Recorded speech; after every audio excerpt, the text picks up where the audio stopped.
अस्सलाम वालेकुम, मैं हूं रेहान तारिक और आप देख रहे हैं दस्तक। मुल्क में बदअमनी की लहर को हवा देने वाले शरपसंद और खारजी अनासिर सरगर्म हैं, लेकिन दूसरी जानिब हमारी सिक्योरिटी फोर्सेस इन दहशतगर्दों के गिर्द घेरा तंग करने में मसरूफ है। दुश्मन के नापाक अज़ाइम है कि वो हमारे सिक्योरिटी इदारों का हौसला तोड़ सके, लेकिन हर बार इन तखरीबी अनासिर को मुंह की खाना पड़ती है, क्योंकि हमारी सिक्योरिटी फोर्सेस के एहलकार अपनी जान की परवाह किए बगैर इन मुल्क दुश्मनों से हमारी सरहदों को महफूज बना रहे हैं। और दहशतगर्द इनके सहूलतकार इसी वजह से मायूस होकर ऐसी बुज़दिलाना कार्रवाइयाँ कर रहे हैं, जैसे कि इन फतना बपा करने वालों ने जाफर एक्सप्रेस को निशाना बनाया और मुसाफिरों को अपनी ढाल के तौर पर इस्तेमाल किया। लेकिन इसके बावजूद पाक फ़ौज ने अपनी सलाहियतों और दानिशमंदी से इस मुश्किल ऑपरेशन को पाए तकमील तक पहुँचाया और मुसाफिरों को इन शरपसंदों के चुंगल से आज़ाद करा दिया है। DGISPR लेफ्टिनेंट जनरल अहमद शरीफ चौधरी ने इस कामयाब ऑपरेशन के हवाले से तमाम हक़ाइक़ अवाम के सामने रखे। उन्होंने क्या गुफ्तगू की, ज़रा सबसे पहले उसकी एक झलक आपके साथ। अब सिक्योरिटी फोर्सेस ने जिस बहादुरी से 33 दहशतगर्दों को जहन्नुम रसीद किया और गरगवालियों को रिहा कराया, पाक फोर्सेस की इस जुर्रत और बहादुरी की गवाही ट्रेन ड्राइवर अमजद यासीन भी दे रहे हैं। वो कहते हैं कि पाक फौज के SSG कमांडोज ने बर वक्त कार्रवाई और कामयाब ऑपरेशन करके हमारी जानें बचाई। इस दहशतगर्दी की बुज़दिलाना कार्रवाई के पीछे भारत का हाथ है, ये अनडाउटेडली कहा जा सकता है। भारतीय मीडिया ने जिस तरह इस हमले पर मनफी प्रोपेगेंडा किया, उससे ये और भी वाज़ेह होता है कि भारत इस हमले का सहूलतकार है। और तर्जुमान दफ्तर खारजा शफकत अली खान ने इस हमले पर अपने रद्द-ए-अमल में कहा है कि इस हमले के पीछे भारत मुलव्विस है और अब बाहर से भी ये गवाही आ रही है कि इस हमले में भारत का कलीदी किरदार है। अमेरिका में सिखों की आलमी तंजीम सिख फॉर जस्टिस के रहनुमा गिरपॉन पुन्नो का कहना है कि भारत पाकिस्तान के खिलाफ खुफिया जंगी हिकमत अमली के ब्लू प्रिंट पर अमल कर रहा है। बलोचिस्तान ट्रेन हमला भारत के जारहाना दिफाई नज़रियात का सबूत है। मोदी का भारत सिर्फ इलाकाई ख़तरा नहीं, ये एक मुकम्मल दहशतगर्द हुकूमत है। मोदी हुकूमत पुरतशद्दुद बैनुल अक़वामी जबर में मसरूफ़ है और बलोचिस्तान ट्रेन हमला भारत की जारहाना दिफाई नज़रिए का सबूत है। भारत खुफिया दहशतगर्द कार्रवाइयों से पड़ोसी ममालिक को गैर मुस्तहकम करना चाहता है। भारत बैरून मुल्क मुखालिफिन के कत्ल, इंतहा पसंदी और सरहद पार दहशतगर्दी में मुलव्विस है। गिरपॉन सिंह पुन्नू के बकौल मोदी ने भारत को रियासती सरपरस्ती में दहशतगर्दी का आलमी मरकज़ बना दिया है। रॉ की बेकाबू कार्रवाइयाँ जनूबी एशिया को ख़तरे में डाल रही हैं और रियासती तशद्दुद की ख़तरनाक आलमी मिसाल कायम कर रही हैं। दुनिया अब भारत की खुफिया दहशतगर्द कार्रवाइयों पर आंखें बंद नहीं कर सकती। अब दुनिया ये तस्लीम कर रही है कि भारत इंतहा पसंदी और सरहद पार दहशतगर्दी की मुहिम्मात में मुलव्विस है। अब दुश्मन बाहर से हमलावर है। ऐसे में तमाम सियासी क़यादत को एक पेज पर, आइडियली एक पेज चाहिए, लेकिन बदकिस्मती से हमारी सियासी क़यादत इस आम इशू पर भी एक दूसरे से उलझ रही है। इस दहशतगर्दी के वाक़े की वजह एक दूसरे को करार दे रही है। हर कोई अपने मफादात को कौमी मफादात पर तरजीह दे रहा है। हुकूमत तहरीक इंसाफ पर यह इल्ज़ाम लगा रही है कि उसने जाफर एक्सप्रेस ट्रेन हमले पर भी सोशल मीडिया पर मनफी प्रोपेगेंडा किया, जबकि DGISPR का भी अपने रद्द-ए-अमल में कहना है कि मखसूस सियासी अनासर बढ़ चढ़ कर सोशल मीडिया एक्टिव कर लेते हैं। अफसोस होता है सियासी अनासर इक़्तिदार की हवस के लिए कौमी मफाद को भीड़ चढ़ा रहे हैं। DGISPR ने पर्टिकुलरली इस इशू पर क्या कहा, जरा सबसे पहले वो आपके सामने रखें। इसी पर्टिकुलर इशू पे आज पार्लियामान में भी खासी गर्मा गर्मी दिखाई दी। सबसे पहले ख्वाजा आसिफ साहब ने क्या कहा, जरा वो आपको दिखाते हैं। या जो भी दहशतगर्दी जो है जिसमें नहते मुसाफरों को और उसमें कौमियत या सूबाई ताल्लुक की बुनियाद के ऊपर जिस तरह मुसाफरों को अलहदा किया गया, उससे ज्यादा अफसोसनाक बात यह है कि PTI के सोशल मीडिया ने जिस तरह इसको इंटरप्रेट किया है, वो सारी कौम ने वो पढ़ा। फौज की कामयाबी के बजाय कहा गया कि ये दहशतगर्दों ने ये सारे बंदों को खुद छोड़ दिया। ये सोशल मीडिया पे, मैं अपनी तरफ से नहीं कुछ कह रहा। पार्लियामान में हुकूमत के इस स्टेटमेंट को PTI ने कैसे रिस्पॉन्ड किया, असद कैसर साहब क्या कह रहे हैं, वो भी आपको दिखाते हैं। मिनिस्टर साहब है, हम तवक्को कर रहे थे कि वो कोई भी बात करेगा, वो इस इशू पे अपना जो मौकिफ है वो बताएगा और पार्लियामेंट को एतमाद मिलेगा। लेकिन उनकी दिल दिमाग पे PTI सवार है, सोशल मीडिया सवार है। चाहिए तो ये था कि आप आज एक माहौल बनाते, आप बात करते एक नेशनल कंसेंसस की। अगर इनके अंदर कोई भी अखलाकी जुर्रत होती, कोई शर्म और हया होता, आज वो ये कहता कि मैं रिजाइन करता हूँ। इस वक्त पाकिस्तान तहरीक इंसाफ के रहनुमा सेनेटर हुमायूं मोहम्मद साहब ने भी ज्वाइन किया, लेकिन उससे पहले बिलावल भुट्टो साहब का स्टेटमेंट भी आपको दिखाते हैं, फिर हुमायूं साहब की तरफ जाएंगे। अपनी कमजोरियां वजह जो भी हो, उन कमजोरियां का फायदा या दहशतगर्द उठा रहे हैं। सरदार सरदारी कहे कि दहशतगर्दी मिल के मुकाबला करना है, कैदी नंबर 804 को रहा करो। इनके लिए तो जज्बा होगा और होना चाहिए अपने कायद के लिए, अपने कायद को रहा करने के लिए, मगर इनको मानना पड़ेगा कि इस मुल्क में दूसरे भी लोग हैं। एक सूबाई हुकूमत पख्तूनख्वा के उनका कैदी नंबर 804 को रिहा करने के अलावा भी कोई जिम्मेदारियां हैं। सेनेटर हुमायूं मोहम्मद साहब, अस्सलाम वालेकुम। बहुत बहुत शुक्रिया आपके वक्त के लिए। सर, पार्लियामान में आज ट्रेरी बेंचेस से जो तकारीर हुई, फिर ज़ाहिर ऑपोजिशन बेंचेस से भी हुई, लेकिन जो गर्मा गर्मी नज़र आई, इन पर्टिकुलर आपने ख्वाजा आसिफ साहब का स्टेटमेंट सुना, फिर बिलावल भुट्टो साहब का स्टेटमेंट आपके सामने है। इस पे होना आइडियली नेशनल कंसेंसस चाहिए बस, लेकिन इस पर्टिकुलर मैटर के ऊपर भी बहुत ज़्यादा डिवाइड है और बहुत ज़्यादा तफरीक है। वो सोशल मीडिया पे हो, वो पार्लियामान के अंदर हो, नेशनल मीडिया पे हो। How do you see that? बिस्मिल्लाहिर्रहमानिर्रहीम, या का नाबुदो व या का नस्ताइन। आई एम सॉरी जी, मुझे ना आवाज़ ख्वाजा आसिफ की मैं सुन सका हूँ, ना वो आप जो आर्मी के वो उनकी बात बता रहे थे, ना उस ड्राइवर की, किसी की आवाज़ मुझे नहीं आई। सिर्फ आखिरी 2-3 सेंटेंस जो बिलावल भुट्टो ने कहते, सिर्फ उसकी आवाज़ मैं सुन सका हूँ। लेकिन देखिए, मैं इन जनरली मुझे पता है कि क्या हो रहा है क्या नहीं हो रहा। देखिए, इस तरह अगर आप कहते हैं तो मैं ख्वाजा आसिफ साहब का स्टेटमेंट दोबारा सुनवा देता हूँ, इफ यू नीड दैट। आप सुनवा दें प्लीज जी, ख्वाजा आसिफ साहब का स्टेटमेंट चलाएं प्रोड्यूसर साहब, और कोशिश करें कि आवाज़ जाए सेनेटर साहब को। जी। या जो भी दहशतगर्दी जो है जिसमें नहते मुसाफरों को और उसमें कौमियत या सूबाई ताल्लुक की बुनियाद के ऊपर जिस तरह मुसाफरों को अलहदा किया गया, उससे ज़्यादा अफसोसनाक बात यह है कि PTI के सोशल मीडिया ने जिस तरह इसको इंटरप्रेट किया है, वो सारी कौम ने वो पढ़ा है। फौज की कामयाबी के बजाय कहा गया कि ये दहशतगर्दों ने ये सारे बंदों को खुद छोड़ दिया। ये सोशल मीडिया पे, मैं अपनी तरफ से नहीं कुछ कह रहा।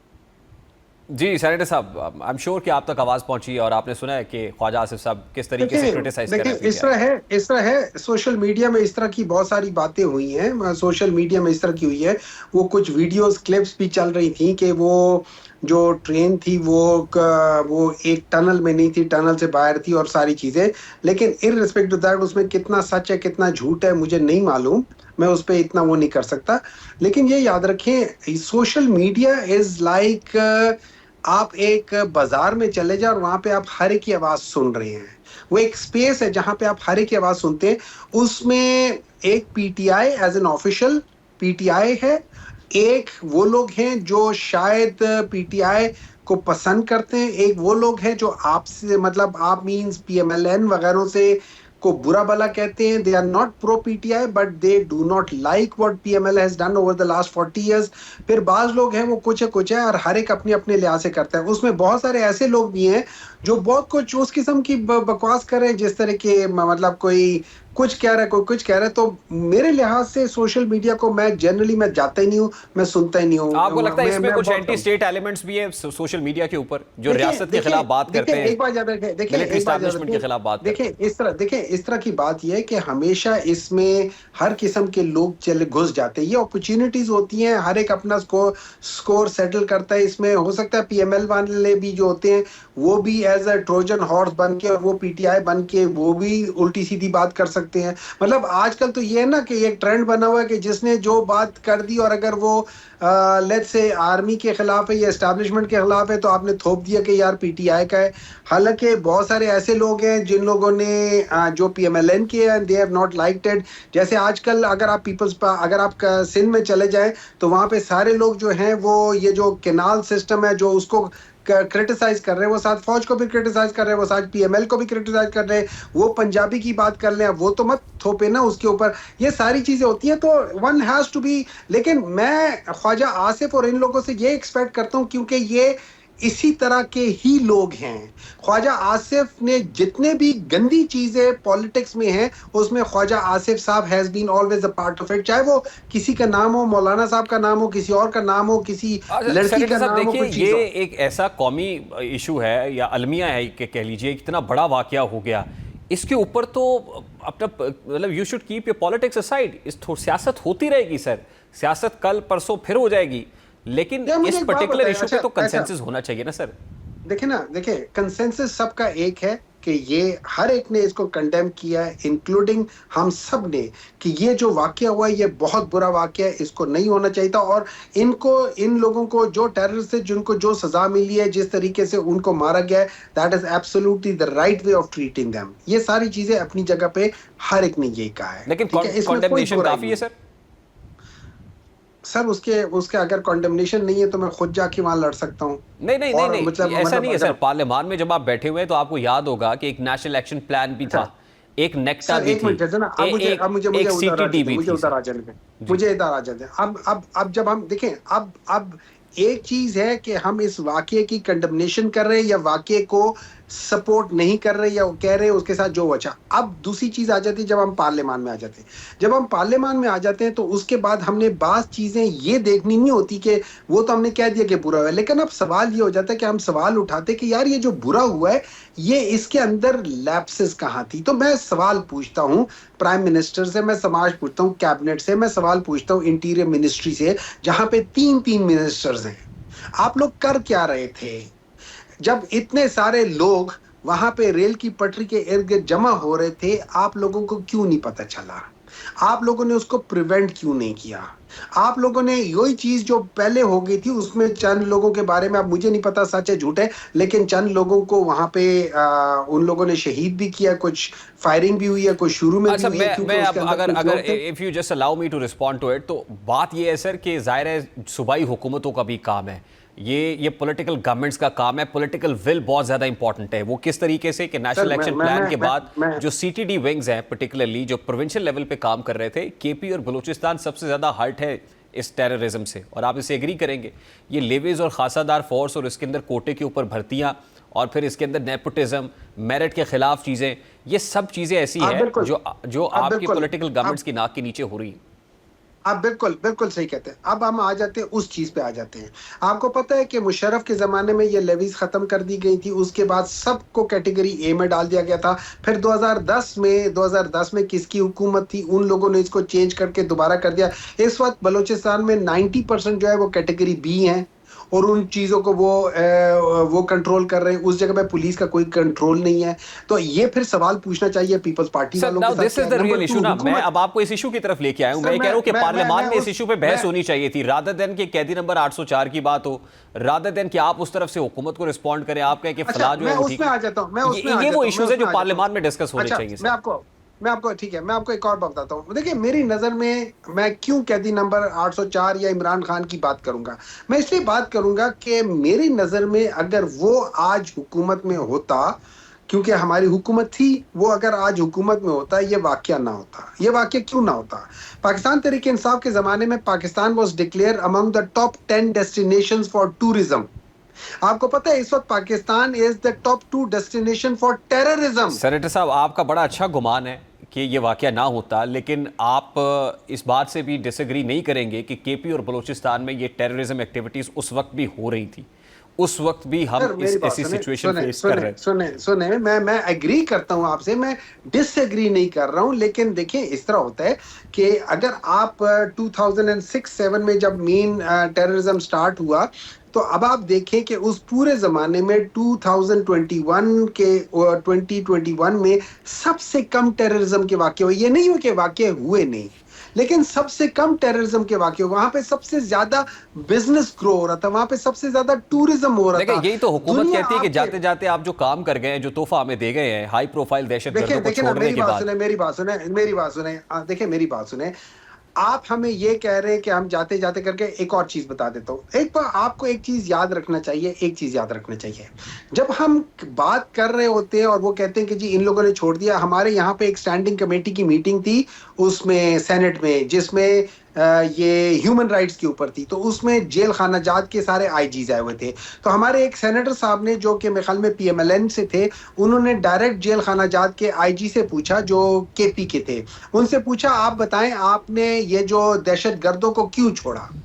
जो ऑफिशियल उसके अंदर जो आईजी केपी जेल खाना जात था, उसका जवाब सुन लीजिए। उसने कहा कि जी एक भी जेल में कोई दहशतगर्द नहीं आया हुआ था, हमने किसी को नहीं छोड़ा। अगर वो कहीं थे और किसी ने उनको छोड़ा है, हमें उसका इल्म नहीं है, लेकिन किसी जेल में नहीं था। तो ये जो कह देना कि यार जेलों में थे और उनको छोड़ दिया गया, ये गलत है, इसमें कोई हकीकत नहीं थी। अगर छोड़ा गया तो ये याद रखें। नंबर टू मुआहिदे के तहत ही कैदी छोड़े आप। नंबर टू, आपका क्या ख्याल है, ये मुआहिदा होगा तो उसमें आर्म फोर्सेस वाले इन्वॉल्व नहीं होंगे? उसमें पूरी कैबिनेट और पूरी आर्म फोर्सेस मिलके सारी चीजें डिसाइड नहीं कर रहे होंगे? Do you really think it would be taken one sided decision by the political government of Pakistan? Same page की गवर्नमेंट थी ना सर, जो फैसले थे मिसाली हुकूमत फैसले ले रही थी, क्योंकि मिसाली हुकूमत इसलिए थी कि हाइब्रिड रिजीम थी, सेम पेज की हुकूमत थी, वहां प्राइम मिनिस्टर खुद मुख्तार था। मेरी बात सुने, मैं आपको एक चीज समझा देता हूं। पाकिस्तान में जब से पाकिस्तान के अंदर पॉलिटिकल प्रोसेस स्टार्ट हुआ है, विच इज 1973 ऑनवर्ड्स या 71 ऑनवर्ड्स, पाकिस्तान के अंदर बाय डेफिनेशन, मैं डेफिनेशन इसलिए बता रहा हूं, जो इकोनॉमिस्ट इंटेलिजेंस यूनिट है उनकी एक डेफिनेशन है ऑफ डेमोक्रेसी, फुल डेमोक्रेसी, उसके बाद फ्लॉट डेमोक्रेसी, उसके बाद हाइब्रिड डेमोक्रेसी और उसके बाद अथॉरिटेरियन रिजीम। उसमें हमेशा से जितनी भी डेमोक्रेसीज रही है उनका स्कोर रहा है 4.2, 4.3, 4.45, ये रहा है, इसको कहते हैं हाइब्रिड डेमोक्रेसी। हम कभी फ्लॉट डेमोक्रेसी या फुल डेमोक्रेसी में गए नहीं है। और ये याद रखें, जो पाकिस्तान के अंदर 3 ऐसे अदवार थे जिनके अंदर मार्शल लॉ था, और ये वाला दौर, ये 3 दौर, ज़ियाउल हक, मुशर्रफ और ये दौर, ये वो 3 दौर हैं जिनमें हमने अथॉरिटेरियन रिजीम के स्कोर मिले हैं। इस वक्त 2.8 है। आपको पता है मुशर्रफ के जमाने में 3.92 था, 4 से नीचे अथॉरिटेरियन हो जाता है। ये आज का दौर जो है ये टोटल अथॉरिटेरियन है। मुबारकबाद के मुस्तहिक हैं कि जितनी इंटरवेंशन आपके दौर में बढ़ गई, और जो मैं वही तो कह रहा हूँ, हाइब्रिड रजीम और मिसाली ताल्लुकात के नाम पे सर हाइब्रिड रिजीम 2010 से थी। Hybrid regime, for your information, I think you don't have that much of information. Hybrid regime 2008 से थी, hybrid regime 1985 से थी, hybrid regime throughout थी। hybrid regime सिवाय अथॉरिटेरियन के, जिसमें मार्शल लॉ था, उसके अलावा जितनी भी पाकिस्तान में थी वो हाइब्रिड डेमोक्रेसी थी, जिसको आप हाइब्रिड रिजीम कहते हैं। हम इस वक्त उससे आगे निकल गए, इस वक्त अथॉरिटेरियन रिजीम है। इस वक्त वो रिजीम है जो इवन मार्शल लॉ से भी ज्यादा गंदी रिजीम है। ये मैं नहीं कह रहा, ये कह रहा है आपका जो इकोनॉमिस्ट इंटेलिजेंस यूनिट कह रहा है, मैं नहीं कह रहा। आज का दौर है, ये याद रखें, आज का दौर है। इसके अंदर जो टेररिज्म के अंदर we are the second most dangerous country, ये आज के दौर में, हमारे दौर में नहीं था। सेनेटर साहब, यही तो कह रहा हूं कि आपकी जो स्ट्रगल है या इस वक्त आपकी सारी की सारी एफर्ट है वो बानी पीटीआई के ऊपर मौकूफ और मरकूज है। आपको सिर्फ वही नजर आ रहा है, जो रियल इश्यूज हैं ना पार्लियामान के अंदर उस पर बात कर रहे हैं, ना आउटसाइड द पार्लियामेंट उसके ऊपर को बात कर रहे हैं, इशू को टेकअप कर रहे हैं। आपका सिर्फ एक सिंगल इशू है और सिंगल इशू फोकस्ड आपकी सारी पॉलिटिक्स है। सर मुझे ब्रेक लेनी है, अगर आपको कोई कमेंट कर दें फिर मुझे ब्रेक लेनी। मेरा बिल्कुल कमेंट है। देखिए, इस तरह बात ये है कि एक बात याद रखिए, इस वक्त लीडरशिप का बहरान है। मेरी नजर में अगर लीडरशिप सही हो तो चीजें ठीक हो जाएगी। अनफॉर्चुनेटली जो सही लीडर है उनको गलत तरीके से बंद किया हुआ है, और जो गलत लोग हैं वो बाहर हैं। इसको उलट हिसाब होना चाहिए। इसलिए मेरी नजर में मेरे लिए सबसे इंपॉर्टेंट काम है इमरान खान बाहर आए। अगर वो बाहर आएगा, हुकूमत बनाएगा, ये प्रॉब्लम सॉल्व होंगे। जब तक ये लोग हैं ये प्रॉब्लम सॉल्व नहीं होंगे, ये बढ़ते जाएंगे, खराब होते जाएंगे। आप पिछले 2.5-3 साल में देख लें, हर चीज खराब होती जा रही है। Sir I have to take a very quick short break. Senator Humayun Mohammad के साथ के रहनुमा हमारे साथ मौजूद थे। ब्रेक लेते हैं, ब्रेक के बाद वापस आते हैं।